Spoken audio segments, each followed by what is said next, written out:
आपकी बार, आपकी बार। और ये ब्राइट, इसको ब्राइट।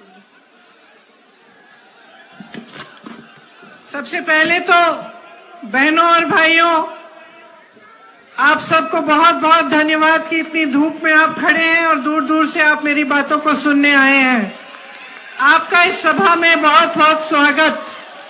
श्री रणदीप सुरजेवाला जी, श्री सुरेंद्र सिंह बघेल जी, श्री अर्जुन सिंह बघेल जी, श्री कमल किशोर पाटीदार जी, श्री मुजीब कुरैशी जी, श्री राज प्रकाश पहाड़िया जी, श्री रेव सिंह बालू जी, मंच पर उपस्थित सभी लोग, यहाँ के कांग्रेस के पदाधिकारी, नेतागण, आप सबका भी इस सभा में बहुत बहुत स्वागत।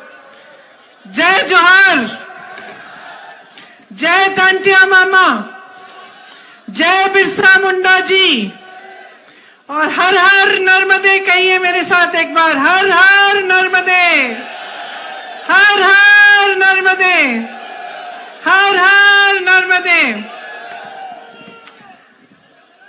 ये पूज्य संत कमलदास जी की धरती है, राजा श्री देवी सिंह जी की धरती है, बाबा साहेब अंबेडकर जी जैसे महापुरुषों की धरती है। यहाँ आकर मुझे बहुत गर्व हो रहा है, और सबसे ज्यादा गर्व इस बात का है कि ये आपकी धरती है। आप सब यहाँ मेरी बातों को सुनने आए हैं। आपके पूर्वजों ने इन महापुरुषों के साथ हमारी आजादी की लड़ाई लड़ी, और इसलिए एक तरह से ये पावन धरती भी है। आपने मुझसे पहले जो चर्चा की इंदिरा जी की, आप सब जानते हैं कि मैं इंदिरा जी की पोती हूं। इसमें ताली बजाने का,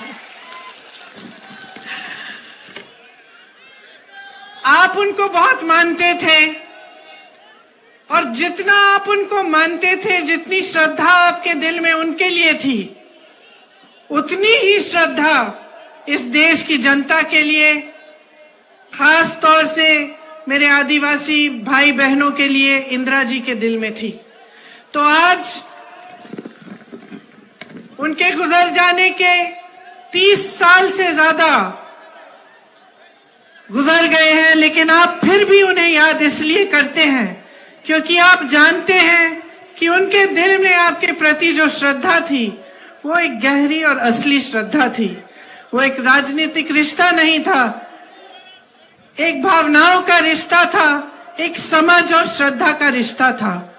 वो समझती थी कि आपकी संस्कृति क्या है, वो समझती थी कि आपकी संस्कृति पूरी दुनिया और मानवता की एक मूल संस्कृति है।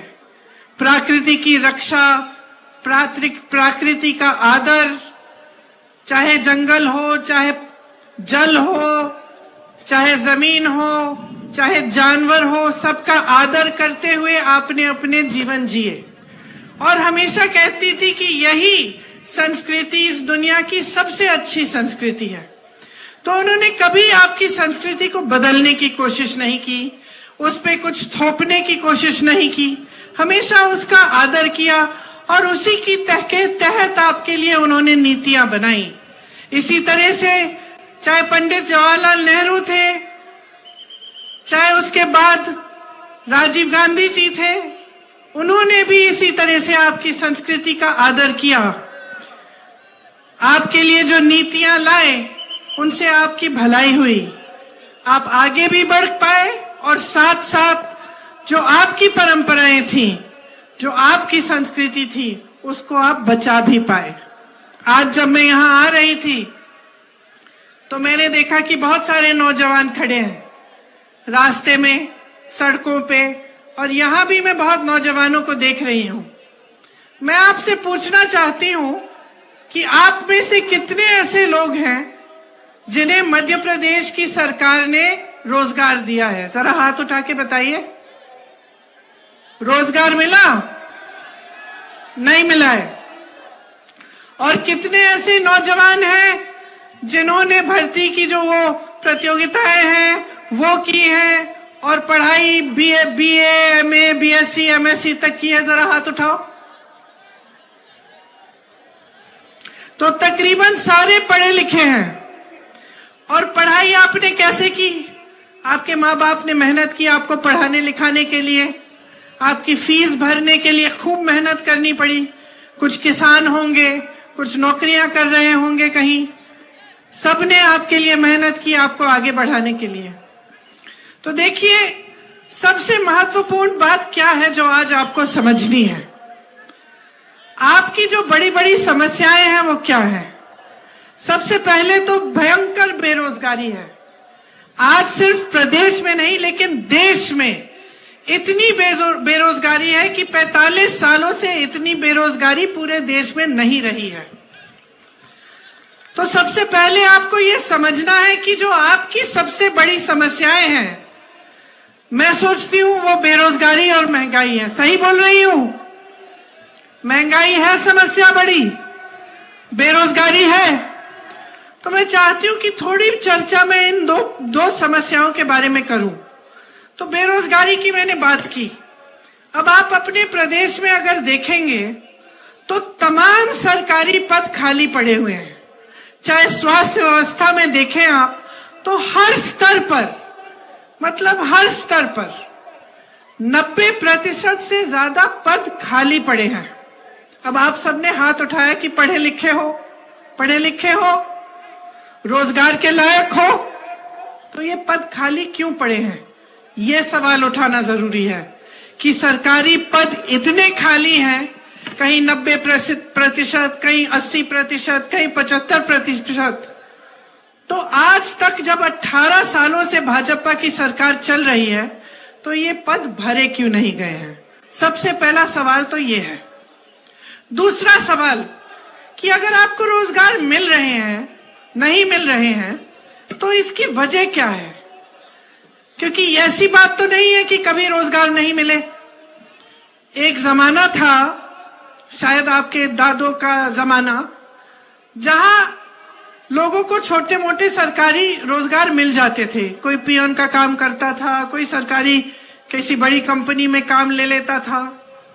उसके बाद आस्ते आस्ते वो कमा के मेहनत करके अपने बच्चों को पढ़ाता लिखाता और उसके बच्चे आगे बढ़ के कोई और बड़ी नौकरी ले लेते। और वो नौकरियां जिन्होंने गरीबी से तमाम जनता को निकाला, ज्यादातर उस जमाने में कहां से आती थी? अगर आप सोचेंगे तो आपको पता चलेगा, गंभीरता से देखेंगे तो आपको पता चलेगा तो कि ज्यादातर जो सरकारी बड़ी बड़ी कंपनियां होती थी उनमें से नौकरियां निकल आती थी। उस समय जो बड़े बड़े उद्योगपति थे उनके नाम सब जानते होंगे, टाटा, बिरला। उस समय की बात अगर आप सोचें तो चाहे दांत मंजन से लेके गाड़ियों, साइकिल, ऐसी चीजें जिनका आप हर रोज इस्तेमाल करते हैं, इन्हें वैसे बड़े बड़े उद्योगपति बनाते थे। तो आपको मालूम था कि चलो ये बड़े उद्योगपति हैं, ये काम करते हैं कि ये चीजें बनाते हैं और इससे हमें भी रोजगार मिल रहा है। तो आपको ऐसी फैक्ट्रीज से, ऐसी कंपनियों से रोजगार मिलता था। तो या तो बड़ी बड़ी सरकारी कंपनियां थी, या अगर निजी उद्योगपतियों की थी तो वो चीजों को बनाने का काम करते थे, जिनको आप जहां पे लेबर की जरूरत होती थी तो आप लोगों को वहां पे भी अपने मेहनत के बल पर नौकरियां मिल जाती थी। तो आज क्या हो रहा है? आज आप बड़े बड़े उद्योगपतियों के नाम जानते हैं कि नहीं? बताइए, कौन है सबसे बड़े उद्योगपति देश के? अडानी जी। और कोई बता सकता है मुझे कि क्या बनाते हैं? क्या बनाते हैं? गाड़ी, दांत मंजन, ये खंबे, ये लाउड स्पीकर, घर के लिए सिर्फ क्या बनाते हैं? सीमेंट। क्या बनता है? बेवकूफ बनाते हैं। चलो ये भी एक जवाब है। आप ये नहीं कह सकते कि क्या बनाते हैं, क्योंकि इनके साथ क्या हो रहा है? जो देश की जनता की जो संपत्ति थी, जो बड़े बड़े सरकारी उद्योग थे, जिनको आपकी मेहनत से बनाया गया, आपके लिए रोजगार बनाने के लिए, उनको मुफ्त में सौंपा गया है। कौड़ियों के दाम पे उनको दिया गया है। एक के बाद एक, चाहे आप BHEL लें, आप HAL लें, चाहे रेलवेज लें, जहां से आपको रोजगार मिलता था वो तो उनको सौंप दिए। आपकी संपत्ति उनके पास हो गई। वो कुछ बनाते नहीं है, जो आपने बनाया, इस देश ने बनाया, चाहे वो बंदरगाह हो, चाहे वो एयरपोर्ट हो, चाहे कोई भी बड़ी चीज ले लीजिए, वो उनको सौंपी जा रही है। तो आपके रोजगार कहां से आएंगे? छोटे उद्योगपतियों से, जो छोटे छोटे कारोबार चलाते हैं। लेकिन इस सरकार ने तो उनको भी खत्म कर डाला। सोचिए, पहले नोटबंदी लाए, अब जो छोटे दुकानदार हैं, यहाँ जो तमाम छोटे छोटे बिजनेस हैं, सबसे ज्यादा नुकसान नोटबंदी का किसने झेला? उन्होंने झेला। फिर कोविड आया, कोरोना, फिर से उन्होंने नुकसान झेला। अब सरकार पे दायित्व होता है कि आप नुकसान झेल रहे हैं, आपकी मदद करें। मदद नहीं हुई, ऊपर से GST आ गई। GST क्या है? GST वो टैक्स है जिसने छोटे दुकानदारों और छोटे बिजनेसों के नाक में दम कर दिया। वो टैक्स है जो आप हर छोटी सी छोटी चीज पर आप देते हैं। चाहे देश का किसान हो, डीजल, पेट्रोल, खाद, सब पे GST, ट्रैक्टर GST, हर चीज पे GST। चाहे अब दिवाली आ रही है, आपको कुछ खरीदने जाना है, त्योहार है, मेरी बहनें बैठी हैं, धनतेरस आएगा, आपके त्योहार है, आप कुछ खरीदना चाहते हैं, दुकान जाना चाहते हैं, त्योहार को मनाना चाहते हैं, आप जो भी चीज खरीदेंगे उस पे आज GST है। और GST वो टैक्स है जिससे महंगाई बढ़ती चली जा रही है। महंगाई इतनी बढ़ रही है कि जब आपको दुकान जाना पड़ता है, कुछ खरीदना पड़ता है, तो ये डर लगता है दिल में कि भाई मैं खरीद भी पाऊंगी। कि आपको अगर घर के लिए कोई आ रहा है, घर पे मेहमान आ रहा है, खाना बनाना है, कुछ 8-10 लोग आ रहे हैं, तो मन में आप सोचते होंगे कि ये 2-3 चीजें बनाऊंगी। दुकान जाती हैं तो आधी चीजें आप खरीद नहीं पाती। आप आज देख रहे हैं, पहले टमाटर का कितना दाम बढ़ गया था, अब प्याज का कितना बढ़ गया है। एक जमाने में मोदी जी खुद कहते थे, जब कांग्रेस की सरकार थी, कि देखेंगे सचिन सेंचुरी पहले मारेगा वर्ल्ड कप में या प्याज सेंचुरी मारेगी, कहते थे ना। अब मैं उनसे पूछना चाहती हूं कि विराट ने तो सेंचुरी मार ली, प्याज की भी सेंचुरी हो गई, सरकार आपकी है, अब क्या बोलते हो? अब तो मुंह बंद हो गया। अब कोई सड़क पे उतर नहीं रहा है गैस के सिलेंडर को लेकर, क्योंकि जो सिलेंडर 400 में मिल रहा था उसे आप 12 से 1400 में दे रहे हैं। और चुनाव आने लगा, चुनाव के 2 महीने पहले चलो उसका दाम घटा दिया, 400 कर दिया। तो अगर 2 महीने पहले कर सकते थे तो इतने सालों से क्यों नहीं किया? तो अगर महंगाई कम करना आपके हाथों में है, तो ये जो 18 सालों से आप सरकार चला रहे हैं, जिसमें महंगाई बढ़ती चली जा रही है, देश का किसान परेशान है, देश का मजदूर परेशान है, देश का दुकानदार परेशान है, आपने कुछ नहीं किया। अब चुनाव आ रहा है तो घोषणाओं पे घोषणा।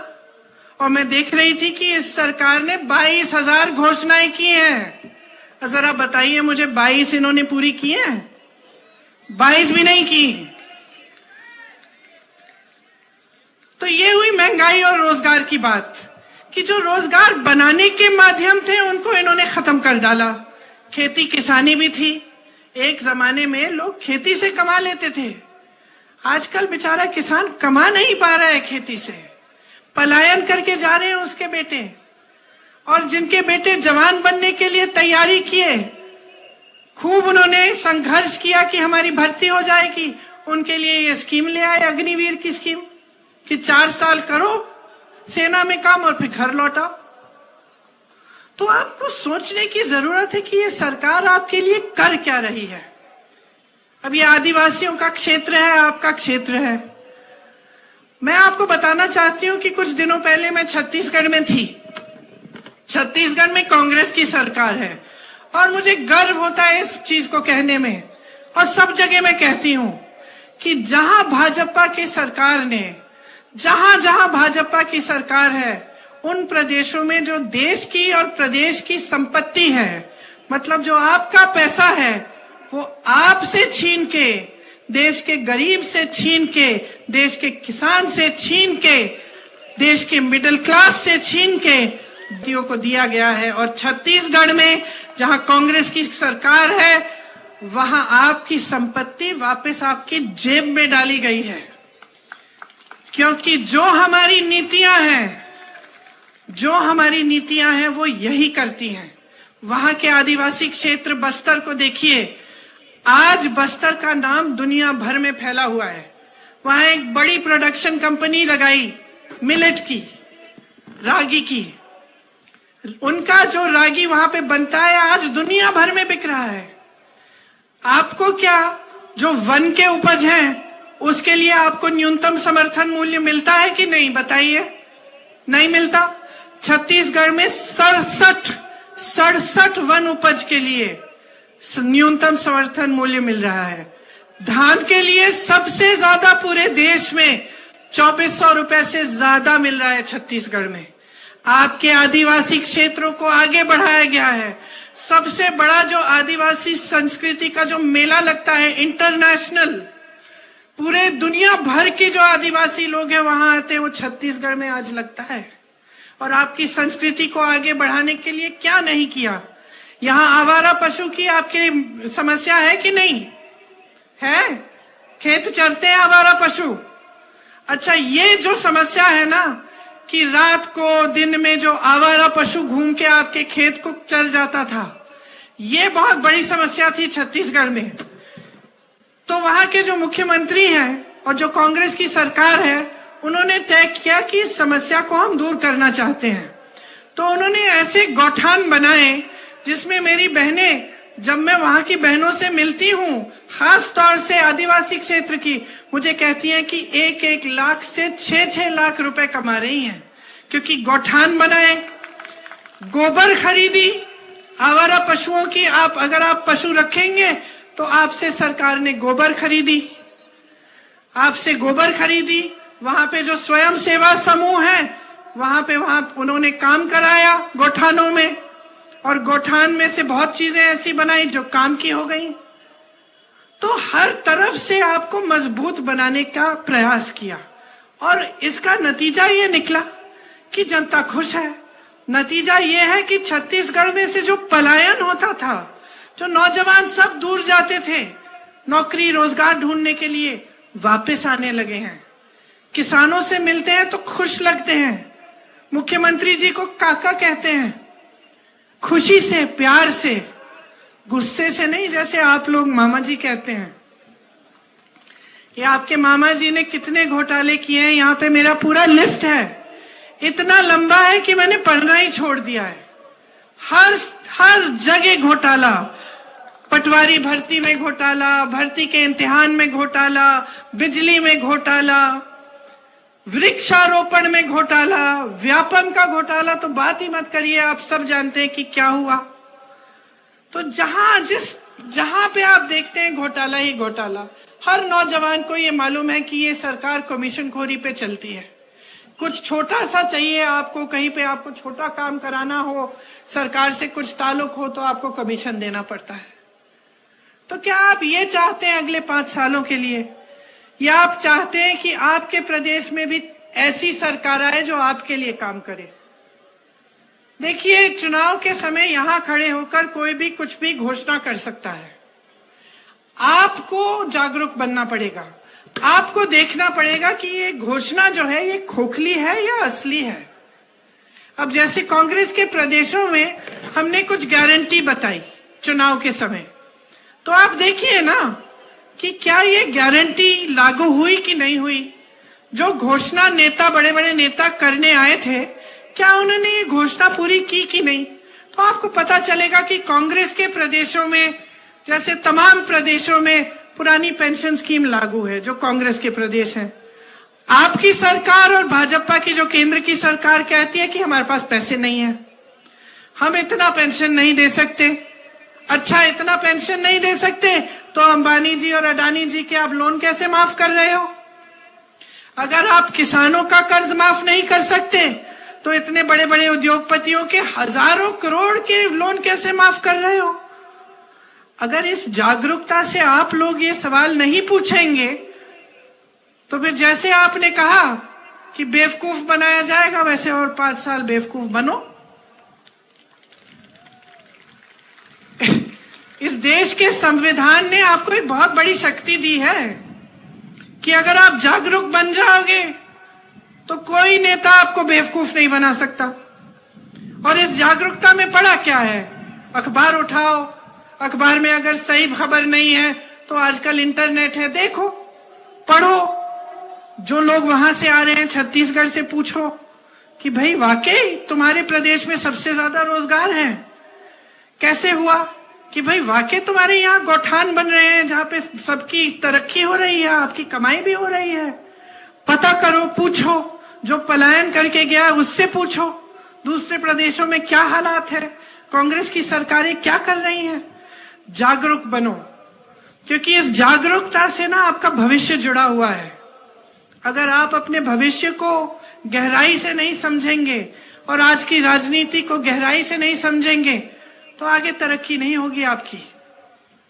मेरी बहनें बैठी हैं और बड़ी घोषणा की भाजपा ने कि आपको हर महीने पैसे दिए जाएंगे। ठीक है, डालने भी शुरू कर लिए उन्होंने। मैं आपसे पूछना चाहती हूं कि ये घोषणा चुनाव से 3 महीने पहले क्यों की? क्या इससे पहले महिलाएं संकट में नहीं थी? क्या इससे पहले महंगाई की समस्या नहीं थी? क्या इससे पहले आप पूरे समाज का बोझ नहीं उठा रही थी अपने कंधों पर? क्या इससे पहले आप खेती में काम नहीं कर रही थी? आप नौकरियां नहीं कर रही थी? आप अपने बच्चों का परवरिश नहीं कर रही थी? कि अब जागे हैं ये? 18 सालों से इनकी सरकार रही है, गैस का दाम, गैस सिलेंडर का दाम अभी कम किया है। 18 सालों से इनकी सरकार चल रही है, इनको अब सूझा है कि हर महीने आपको कुछ देंगे ये पैसे। तो सोचिए, इन्होंने घोषणा की कि महिलाओं के लिए हमने एक बड़ा आरक्षण का बिल पास किया है। वाह वाह वाह, पूरी देश की मीडिया ने इनका खूब इवेंटबाजी की, आपने सारी पब्लिसिटी देख ली, मोदी जी आए, सबने तालियां बजाई, सब महिलाओं ने माले लगाए। और लागू कब होगा? 10 साल बाद बहनों। तो ये कैसी घोषणा है? ये कैसी बिल है जो पास हो गई है लेकिन 10 साल तक लागू नहीं हो सकती? और हम कहते हैं अभी लागू करो, अभी लागू करो। 33% महिलाओं को आरक्षण देना है, अभी दो। तो पीछे हट जाते हैं। इसी तरह से जब हम कहते हैं जातिगत जनगणना करो, हम क्यों कह रहे हैं? क्या मतलब है इस जातिगत जनगणना की? एक गिनती है कि देश में, प्रदेश में कौन सी जाति के कितने लोग हैं। इससे क्या होगा? हमें पता चलेगा कि आदिवासी इतने हैं, कि एससी इतने हैं, दलित इतने हैं, कि ओबीसी के इतने लोग हैं, कि गरीब लोग इतने हैं। तब हमें पता चलेगा कि हम किस तरह से इन लोगों की मदद कर पाए। अगर सरकार को पता ही नहीं होगा, अगर ये जनगणना होगी ही नहीं, तो सरकार मदद कैसे करेगी? सही नीतियां बनेंगी कैसे? तो बिहार में गिनती हो गई, बिहार की प्रदेश की सरकार ने गिनती की, पता चला कि 84% ओबीसी, आदिवासी और दलित है। अब आप सोचो, अगर बिहार में 84% ओबीसी, आदिवासी और दलित हैं, तो लगभग पूरे देश में ही इतना होगा, थोड़ा सा ऊपर नीचे होगा। लेकिन अगर आप पूरे देश में देखें कि बड़े बड़े पदों पे कौन है, बड़े बड़े उद्योगपति कौन है, जो यूनिवर्सिटीज हैं इनके वाइस चांसलर कौन है, जो बड़ी बड़ी मीडिया की कंपनियां हैं इनको कौन चलाता है, तो आपको पता चलेगा कि आपका प्रतिनिधित्व इसमें नहीं है।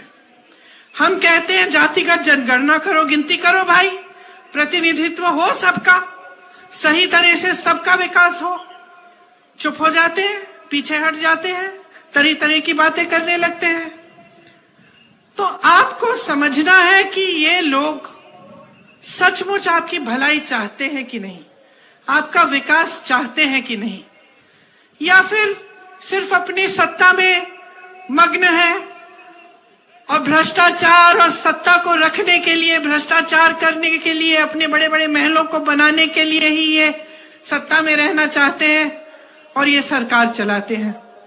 तो देखिए, मेरी समझ में तो इनकी जो सरकारें हैं वो बड़ी बड़ी उद्योगपतियों के लिए चल रही हैं। आज मिडिल क्लास के लिए कोई सोच नहीं है, नौजवानों के लिए कोई सोच नहीं है, गरीबों और किसानों के लिए तो छोड़ ही दीजिए, आदिवासियों के लिए, दलितों के लिए छोड़ ही दीजिए। आपने खुद देखा है कि आपका कितना अपमान होता है। वीडियो निकला था, एक शर्मनाक वीडियो, आप सबने देखा होगा। फिर क्या हुआ? चुनाव का समय है तो मुख्यमंत्री जी ने उस लड़के के पैर धोए जिसके साथ इतनी खराब हरकत, गंदी हरकत की गई थी। लेकिन इससे पहले क्या, चुनाव से पहले क्या और चुनाव के बाद क्या? क्या हम सोचेंगे नहीं? क्या हम पूछेंगे नहीं कि ये सरकार की नीयत क्या है? एक छोटी सी बच्ची का बलात्कार होता है उज्जैन में, हर दरवाजे को खटखटाती है, मदद मांगती है, कोई उसकी चीख नहीं सुनता, कोई उसकी मदद नहीं करता। महिलाओं पे, मेरी बहनें, इतना अत्याचार है मध्य प्रदेश में। आज हर रोज 17 महिलाओं का बलात्कार होता है आपके प्रदेश में, हर रोज। सुरक्षा ही नहीं है। बड़ी बड़ी बातें हो रही हैं आरक्षण की, लेकिन सुरक्षा नहीं दे पा रहे हैं। तो अब आप समझिए कि आपका प्रदेश कहां पे है। 18 सालों से आपने देख लिया है, भ्रष्टाचार भुगत लिया है, महंगाई भुगत ली है, बेरोजगारी भुगत ली है। अब आपके सामने एक चुनाव है, आप चुनिए। आपको 5 साल और इन्हें मौका देना है कि आपका अत्याचार बढ़े, आप पे अत्याचार बढ़े, बेरोजगारी बढ़े, महंगाई बढ़े और आप आगे न बढ़ पाए। इनके महल बनते जाएं बड़े बड़े, ये भ्रष्टाचार करते रहें, कहीं 200 करोड़, कहीं 500 करोड़, कहीं आपने अब कल वीडियो एक जारी हुआ है एक केंद्र के कृषि मंत्री के बेटे का, आपने देखा होगा, हजारों करोड़, 100 करोड़ की बातें हो रही हैं। वहां अडानी जी 1600 करोड़ रुपए कमा रहे हैं एक दिन में, सुनिए, एक दिन में। और देश का किसान 27 रुपए कमा रहा है। देश का किसान 27 रुपए एक दिन कमाता है और अडानी जी सरकार की मदद से 1600 करोड़ रुपए कमा रहे हैं। मोदी जी लाखों के सूट पहनते हैं, 8000 करोड़ रुपए के हवाई जहाज में घूमते हैं। उनको घूमने के लिए 2 हवाई जहाज उन्होंने खरीदे हैं, 8000 करोड़ रुपए का एक। 16,000 करोड़ रुपए के 2 हवाई जहाजों में एक इंसान हमारे प्रधानमंत्री मोदी जी घूमते हैं। 20,000 करोड़ का इन्होंने खर्चा किया किस में? संसद को नया बनाने में, उसके सुंदरीकरण में। जो संसद पहले था वो 70 सालों से अच्छा खासा चल रहा था, ठीक है, उसकी कुछ मरम्मत करानी थी, करा देते।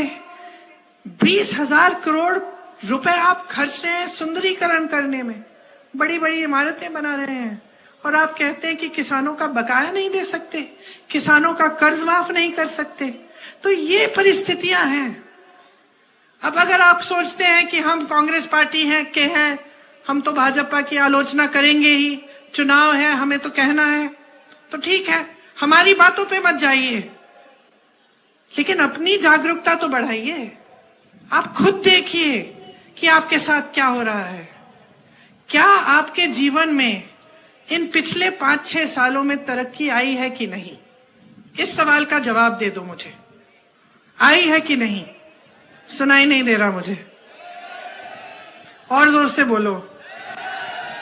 नहीं आई है, पिछले 5 सालों में नहीं आई है। क्या इससे पहले जो 5 सालों से इनकी सरकार थी उसमें आई थी? नहीं आई। और उससे पहले नहीं आई। 18 सालों से इनकी सरकार है, बीच में 15 महीनों के लिए आपने कांग्रेस की सरकार जो चुनी थी उसे भी रिश्वत दे देकर उसे भी गिरा दी इन्होंने।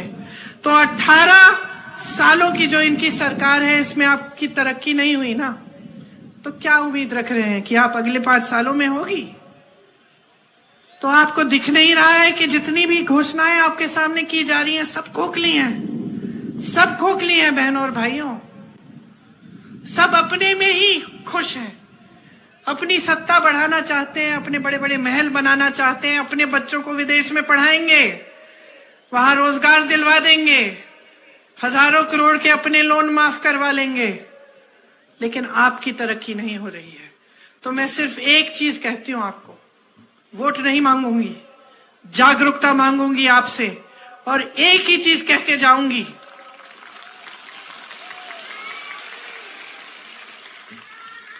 जो आपने देखा है, जो आपके साथ इस सरकार ने किया है, उसे गहराई से खुद समझो, अपनी जागरूकता बढ़ाओ और अपनी जागरूकता के आधार पर अपना वोट दो।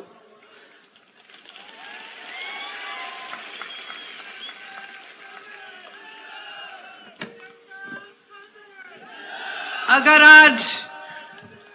आज आप इंदिरा जी को याद करते हैं तो शुरू में मैंने कहा, इसलिए नहीं याद करते कि वो आपके सामने खोखली घोषणाएं करती थी, इसलिए याद करती हैं क्योंकि उन्होंने आपको आपके जल, आपके जंगल, आपके जमीन पर आपका जो अधिकार था वो वापस दिया, आपको जमीन के पट्टे दिए और कोई एहसान नहीं किया आप पे। उनकी समझ थी, उनकी श्रद्धा थी आपके प्रति। उन्होंने कहा आपका अधिकार है, आपको मिलना चाहिए। उन्होंने ये नहीं कहा कि मैं दे रही हूं, उन्होंने कहा ये आपका अधिकार है, अपने हाथों में लो। कांग्रेस की सरकारों ने हमेशा आपके अधिकारों को आपके हाथों में दिया है। भोजन का अधिकार, नौकरी जब आपको नहीं मिल रही थी, बाहर पलायन करना पड़ता था, तो आपको मनरेगा बना के की नीति दी। क्या थी वो?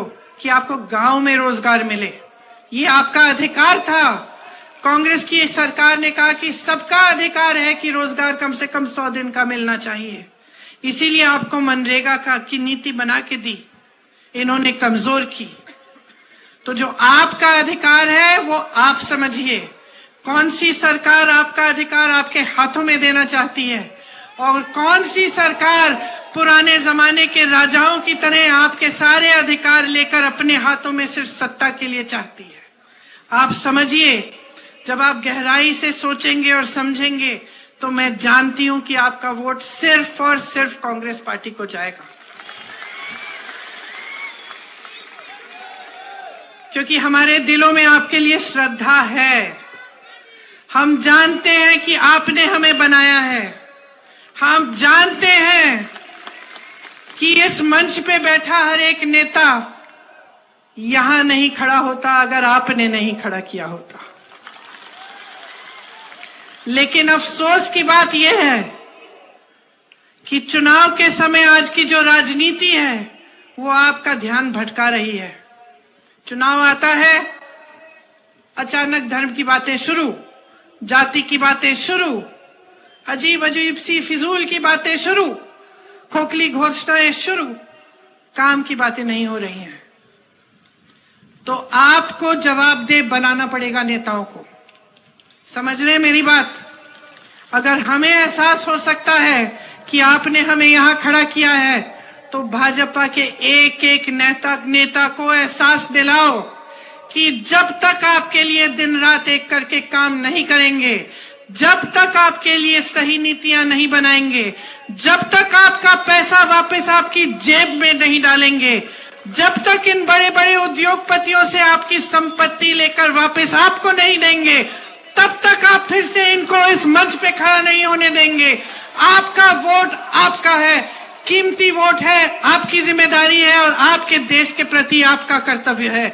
इस वोट को आप ऐसे इस्तेमाल करिए जैसे एक अर्जुन अपनी नजर को, अपने ध्यान को केंद्रित करके तीर चलाता था, उस तरह से अपने वोट को चलाओ। ये वो तीर है जिसके सही लगने से आपका भविष्य मजबूत बन सकता है। आप मेरी बातों को बहुत ध्यान से सुन रहे हैं, इसलिए मेरे यहाँ के जो मध्य प्रदेश के नेता हैं, बाद में मुझे डांटे ना कि मैंने गारंटी की बात नहीं की। तो मैं आपको, जो यहाँ पे हम कांग्रेस आपको गारंटी देना चाहती है, उसकी भी थोड़ी सी बात करके सुनाऊंगी। जैसे बहनें, अभी 2 महीनों पहले सरकार ने घोषणा की है कि आपके खातों में कुछ पैसे डाले जाएंगे हर महीने, और इस हड़बड़ी में कि चुनाव हार रहे हैं उन्होंने डालना भी शुरू किया है। अच्छी बात है, कोई बात नहीं। लेकिन उन्हीं की तरह हमारी एक घोषणा है कि प्रति माह आपको 1500 रुपए मिलेंगे। हमारी घोषणा का आधार चुनाव नहीं है। हमारी घोषणा का आधार ये है कि जिन जिन प्रदेशों में आज कांग्रेस ने ये गारंटी दी है, वो गारंटी पूरी हो रही है। हमारी घोषणा का आधार ये है कि हम समझते हैं कि आपका जीवन कितना मुश्किल है। बहनों, मैं समझती हूँ, क्योंकि मैं भी महिलाओं हूँ, और चाहे बड़ी घर की महिला हो, चाहे छोटे गांव की हो, चाहे कहीं की भी हो, उसको ये समझ होती है कि पूरी परिवार का, समाज का बोझ वो उठाती है। दिन रात काम करने वाली महिला होती है। आखिर में जो सोने वाला होता है घर में महिला ही होती है। सबको देख के, सबको खिला के, सब काम करके ही सोती हो ना, है ना? तो हमने सोचा कि इससे थोड़ी आपकी मदद हो जाएगी। 500 रुपए में गैस सिलेंडर आपके लिए आपको मिलेगा। 100 यूनिट बिजली आपको माफ होगी, और 200 यूनिट बिजली का बिल आपका हाफ होगा। पुराना पेंशन लागू होगा, जैसे पहले आपको मिलता था और जैसे कांग्रेस के बाकी प्रदेशों में मिल रहा है, आपको मध्य प्रदेश में भी मिलेगा। 2 लाख सरकारी पद जल्दी से जल्दी भरे जाएंगे। जो नौजवान यहाँ खड़े हैं, ये आपके लिए गारंटी है। और जो बेरोजगार नौजवान हैं, उनको 3000 रुपए प्रति माह बेरोजगारी भत्ता मिलेगा। पढ़ो और पढ़ाओ योजना के तहत कक्षा 1 से 12वीं तक निःशुल्क शिक्षा मिलेगी। कक्षा 1 से 8 तक हर बच्चे को 500 रुपए मिलेंगे। जो बच्चा स्कूल में भर्ती है शायद, उसको 500 रुपए मिलेंगे। कक्षा 9 से 10 तक हर बच्चे को 1000 रुपए दिए जाएंगे। कक्षा 11 से 12 तक 1500 रुपए दिए जाएंगे। जैसे जब कांग्रेस की 15 महीनों के लिए सरकार बनी थी, जिनको इन्होंने बिगाड़ा और गिराया, उन 15 महीनों में किसानों का कर्ज माफ शुरू करना उन्होंने शुरू किया था। उसी तरह से वो काम फिर से शुरू किया जाएगा, और मेरे किसान भाइयों और बहनों, आपके कर्ज माफ किए जाएंगे। न्यूनतम समर्थन मूल्य की गारंटी आपको दे रहे हैं। गेहूं का न्यूनतम समर्थन मूल्य 2600 रुपए मिलेगा आपको। धान का आज भी छत्तीसगढ़ में 2400 से ज्यादा मिल रहा है, आपको 2500 मिलेगा। ओबीसी वर्ग के नौजवानों, 27% तक आरक्षण आपको मिलेगा। और हम जाति जनगणना प्रदेश में हम गिनती कराएंगे। प्रतियोगी परीक्षा शुल्क में 100% छूट होगी। तो जब आजकल आप पढ़ाई करते हैं, फिर आप परीक्षा देने जाते हैं, परीक्षा में अक्सर क्या होता है कि घोटाला हो जाता है, और परीक्षा को देने के लिए एक फीस होती है, वो फीस माफ हो जाएगी, ताकि कम से कम आपको थोड़ी राहत मिले। आजकल स्थिति क्या है कि आप पढ़ाई करते हो, आपके माँ बाप मेहनत करते हैं, ट्यूशन के फीस भी भरते हैं, फिर आपको परीक्षा के लिए भी फीस भरनी पड़ती है। और जैसे मैंने कहा, अक्सर होता है कि कोई घोटाला हो गया या भर्ती नहीं निकली, तो और भी मुसीबत बढ़ जाती है। तो इसलिए हमने सोचा कि 100% आपको परीक्षा के शुल्क में आपको छूट मिलेगी। परिवार सहित 25 लाख रुपए तक का बीमा मिलेगा, और 10 लाख तक दुर्घटना बीमा।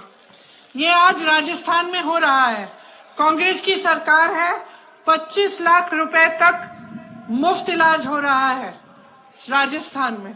लोग बहुत खुश हैं कि कोई बीमारी होती है, हार्ट का ऑपरेशन, मैं तो लोगों से मिली हूँ, हार्ट का ऑपरेशन बच्चों के लिए कराया है, एकदम निशुल्क। तो ये हम मध्य प्रदेश में भी करना चाहते हैं। SC, ST, OBC के खाली पड़े बैकलॉग पदों के लिए हम चाहते हैं कि जल्दी से जल्दी ये भरे, और हम ये गारंटी देते हैं कि हम इस काम को करेंगे। तो हमने, जैसे मैंने कहा, आप जागरूक बनिए, मेरी बातों पे मत चलिए, पता करिए क्या कांग्रेस के प्रदेशों में ये गारंटी लागू हो रहे हैं, और आपको पता चलेगा कि आज ये सब काम हो रहा है। तो जिस दिन आप वोट डालने जाएंगे, मेरी बातों को याद रखना, जागरूकता से, ठीक ढंग से सोच समझ के एक ऐसी सरकार को लाइए जो आपके लिए काम करके दिखाए। आप मौका दीजिए तो हम सब आपको आगे बढ़ाकर आपका विकास कर कर दिखाएंगे। आप सबको बहुत बहुत धन्यवाद। बहुत ध्यान से मेरी बातें सुनी है, आशा है याद भी रखोगे, याद रखोगे। ठीक है, कभी चुनाव के बाद भी वापस आऊंगी। धन्यवाद, जय हिंद। प्रियंका गांधी जिंदाबाद, प्रियंका गांधी, प्रियंका गांधी, इंदिरा गांधी, इंदिरा गांधी, प्रियंका गांधी, प्रियंका गांधी। आभार केला कमल किशोर पाटीदार।